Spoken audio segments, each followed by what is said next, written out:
एक बार फिर top singing reality show Indian Idol 13 सुर्खियों में आ गया है। हर बार शो का कोई ना कोई कंटेस्टेंट या जज सुर्खियों में रहता ही है। कभी शो के कंटेस्टेंट की लव स्टोरी दिखाई जाती है तो कभी गरीबी दिखाई जाती है और शो ऐसे ही लाइमलाइट में आ जाता है। और तो और कभी कभी नेहा कक्कड़ के रोने की वजह से भी शो की टीआरपी नंबर 1 पर पहुंच जाती है। इस बार शो में कुछ ऐसा हुआ कि आप यकीन भी नहीं कर पाएंगे। हर तरफ शो के आने वाला एपिसोड का प्रोमो देखा जा रहा है और इस प्रोमो ने सभी की नींदें उड़ा दी हैं और घबराहट भी पैदा कर दी है। शो को देखने के लिए फैन से सब्र भी नहीं हो रहा और घबराहट भी हो रही है, क्योंकि इससे पहले किसी मंच पर इस तरह के हादसे की खबर आपने भी नहीं सुनी होगी जो इंडियन आइडल 13 के मंच पर हुआ। तो चलिए वीडियो स्टार्ट करते हैं, लेकिन आगे बढ़ने से पहले आपको याद दिला दें, नीतू की पलटन का नया ब्लॉग आ चुका है। वीडियो का लिंक नीचे डिस्क्रिप्शन में दिया है, जल्दी से जाकर चेकआउट करें। सपोर्ट के लिए लाइक करें, शेयर करें और सब्सक्राइब भी करें।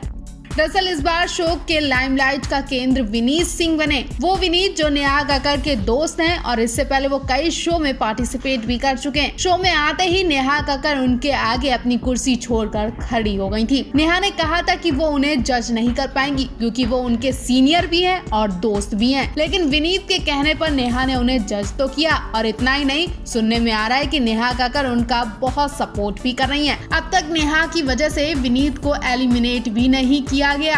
अब विनीत की परफॉर्मेंस से नेहा कक्कड़ से लेकर हिमेश रेशमिया और सारी ऑडियंस का बुरा हाल हो गया।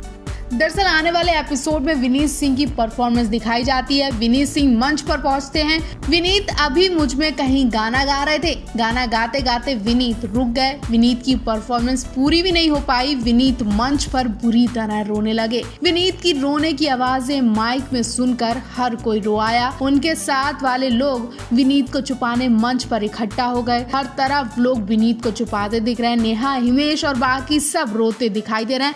आखिर ऐसा क्या हुआ कि विनीत अपनी परफॉर्मेंस पूरी नहीं कर पाए और मंच पर बुरी तरह रोए। कुछ लोगों का कहना है कि शायद गाना इमोशनल था, तो गाना तो इमोशनल था, लेकिन इस बार वजह कुछ और थी। दरअसल विनीत के पिता की डेथ हो गई, वो भी इसी हफ्ते, और इसी वजह से विनीत से अपनी परफॉर्मेंस भी नहीं तैयार की गई। उनके हाथ पैर भी नहीं चल रहे थे। विनीत के चेहरे पर उदासी भी साफ देखी जा रही थी, लेकिन उन्होंने बहुत कोशिश की, अपने आप को समझाया कि उन्हें परफॉर्मेंस देनी है और आगे बढ़ना है। उन्होंने अपने पिता के गम को थोड़ी देर भूलकर अपनी परफॉर्मेंस पर ध्यान दिया, लेकिन जब वो मंच पर पहुंचे तो अपने होश खो बैठे। उन्हें अपने पिता की याद आ गई और वो सॉन्ग कंप्लीट किए बिना ही वहां बुरी तरह रोने लगे।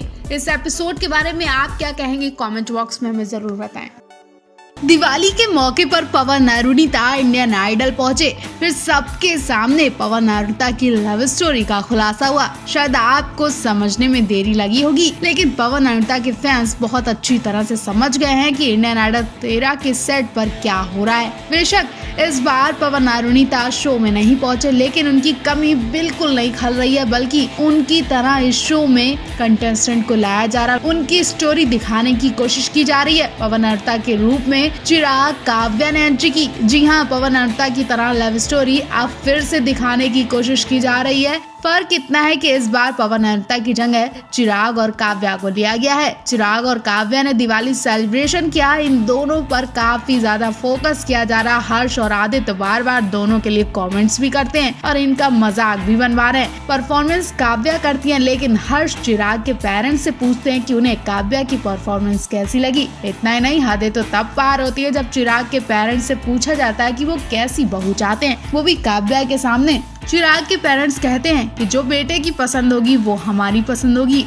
बात यहीं पर नहीं खत्म होती है। नेहा कक्कड़ को जब पता चला कि चिराग को कई लड़कियां रिजेक्ट कर चुकी हैं, तो उन्होंने सबके सामने चिराग से पूछ ही लिया कि उन्हें आखिर लड़कियां रिजेक्ट क्यों करती हैं और यहाँ पर किसी ने रिजेक्ट किया है। तो चिराग बताते हैं कि हमारे ही कंटेस्टेंट में से एक लड़की है जो उन्हें रिजेक्ट कर चुकी है। अब ये बात सुनकर सबके होश उड़ गए और नेहा कक्कड़ पूरी बात की खाल निकाल लेती है। नेहा कक्कड़ को जब उस कंटेस्टेंट के बारे में पता नहीं चल जाता, तब तक वो चुप नहीं बैठती है। नेहा कक्कड़ ने पूछ लिया कि वो कौन सी कंटेस्टेंट है जिसने तुम्हारा दिल तोड़ा। चिराग नाम नहीं बता रहे थे, लेकिन बाद में उन्हें काव्या का नाम लेना ही पड़ा। हालांकि काव्या और चिराग की स्टोरी को पवन अरुणिता की तरह दिखाने की कोशिश की जा रही है, लेकिन शायद काव्या और चिराग पवन अरुणिता नहीं बन पा रहे। आप क्या कहना चाहेंगे इस नई जोड़ी के बारे में, कमेंट बॉक्स में हमें जरूर बताएं। क्या काव्या और चिराग पवन अरुणिता बन पाएंगे? तो फैंस, विनीत सिंह साल 2005 में आए थे।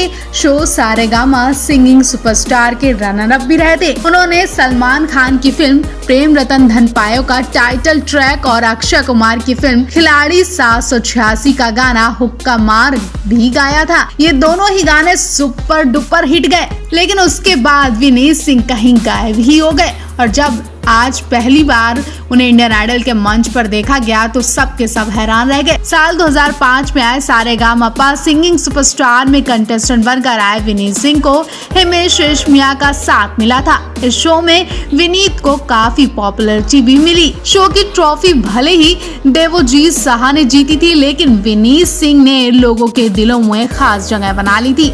अपनी आवाज के दम पर विनीत को बॉलीवुड के कई ऑफर भी मिले थे, लेकिन विनीत की एक गलती ने उनका करियर डुबो दिया था। एक इंटरव्यू के दौरान विनीत ने बताया था कि सारेगामापा के बाद उनकी जिंदगी पूरी तरह से बदल गई थी। दूर दूर से लोग उनसे मिलने भी आते थे, काफी बिजी रहने लगे थे, यहाँ तक कि वो अपने परिवार को भी समय नहीं दे पाते थे। विनीत ने कहा कि ये फेम इस कदर उनके सिर पर बैठ गया था कि वो खुद को शाहरुख खान समझने लगे थे और चाहते थे कि हर चीज उनके मन के मुताबिक हो। यही एरोगेंस और घमंड विनीत के करियर में बुरा दौर ले आया। बड़े गाने सुपरहिट होने के बाद उन्हें फिल्मों के गानों के कई ऑफर मिले, लेकिन विनीत ने उन्हें छोटा समझकर ठुकरा दिया। धीरे धीरे विनीत का ये घमंड इतना बढ़ गया कि उन्हें इंडस्ट्री में काम मिलना भी मुश्किल हो गया और फिर उन्हें छोटे गाने भी नहीं मिलते हैं। खतरनाक बीमारी और लॉकडाउन में विनीत की आर्थिक स्थिति इतनी खराब हो गई थी कि उन्होंने अपना मुंबई का घर बेचने का प्लान बना लिया था।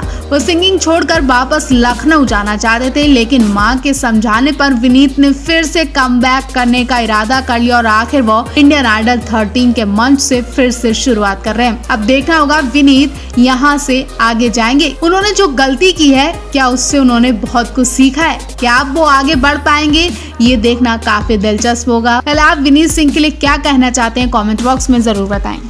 तो इंडियन आइडल 13 में देखा गया कि जज नेहा कक्कड़ सेट पर अपने पति रोहन प्रीत के साथ एंट्री करती हैं। वो काफी उन्हें मिस कर रही थी, यहाँ तक कि उन्होंने रोहन प्रीत सिंह की एक फोटो अपने पास रखी हुई है। शो के बीते एपिसोड में रोहन प्रीत सिंह भी पहुंचे तो उन्होंने अपनी पत्नी नेहा कक्कड़ के साथ प्यारे लाल और उनकी पत्नी का आशीर्वाद लिया। प्यारे लाल की पत्नी ने नेहा कक्कड़ रोहन प्रीत सिंह का मराठी रीति रिवाज से स्वागत भी किया। इसके बाद रोहन प्रीत और नेहा कक्कड़ ने स्टेज पर जाकर अपने नए गाने तुमको बारिश पसंद है और मुझे बारिश में तुम पर परफॉर्मेंस की।